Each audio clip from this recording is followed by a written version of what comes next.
പാവന നഗരിയിൽ വാണരുളുന്നൊരു പത്രോസിൻ പിൻഗാമി. പാവന നഗരിയിൽ വാണരുളുന്നൊരു പത്രോസിൻ പിൻഗാമി. ലയോ 14 മാർപ്പാപ്പയുടെ മുന്നിൽ നൂറുകണക്കിന് വിശ്വാസികൾ പാടിയത് ഹൃദ്യമായ മലയാള പാപ്പാഗാനം.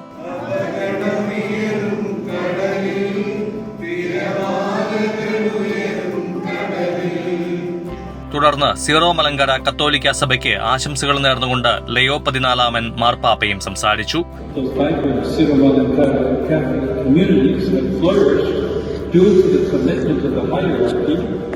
Also the commitment of the dedicated, consecrated women belonging to the congregation of the Daughters of Mary.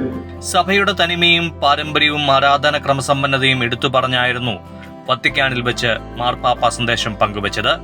Zero Malankara കത്തോലിക്ക സഭയുടെ യൂറോപ്പ് UK കൺവെൻഷനിൽ പങ്കെടുക്കാൻ റോമിലെത്തിയ സഭാപ്രതിനിധികളുമായി മാർപ്പാപ്പ കൂടിക്കാഴ്ച നടത്തി.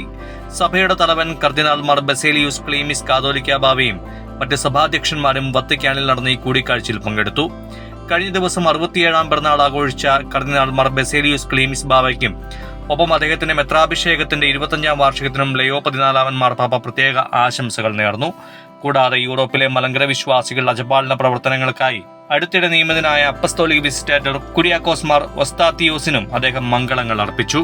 1932 ജൂൺ 11 11ാം പിയൂസ് മാർപ്പാപ്പ സീറോ മലങ്കര സഭ ഹയറാർക്കി സ്ഥാപിച്ചുകൊണ്ട് പ്രസിദ്ധീകരിച്ച ക്രിസ്തോപാസ്തോരും എന്ന അപ്പസ്തോലിക രേഖയെയും മാർപ്പാപ്പയെ ഓർമ്മിപ്പിച്ചു. ക്രിസ്തുവിനോടുള്ള നന്ദി പ്രകാശനത്തോടെയാണ് ഈ രേഖയെ ആരംഭിക്കുന്നതെന്ന് അദ്ദേഹം ചൂണ്ടിക്കാട്ടി. സഭാ കൂട്ടായ്മയിലേക്ക് നിരവധി വൈദികരെയും സന്യസ്തരെയും വിശ്വാസികളെയും പ്രത്യേകിച്ച് ബദനി സന്യാസ സഭയെയും നയിച്ച ധന്യൻ മാർ ഇവാനിയോസ് മെത്രാപ്പോലിത്ത, മാർ തെഫോലിയോസ് എന്നിവരെ ഓർത്ത് ദൈവത്തിന് നന്ദി അർപ്പിക്കാമെന്നും ലയോ 14 മാർപ്പാപ്പ കൂട്ടിച്ചേർത്തു. News desk Vatican.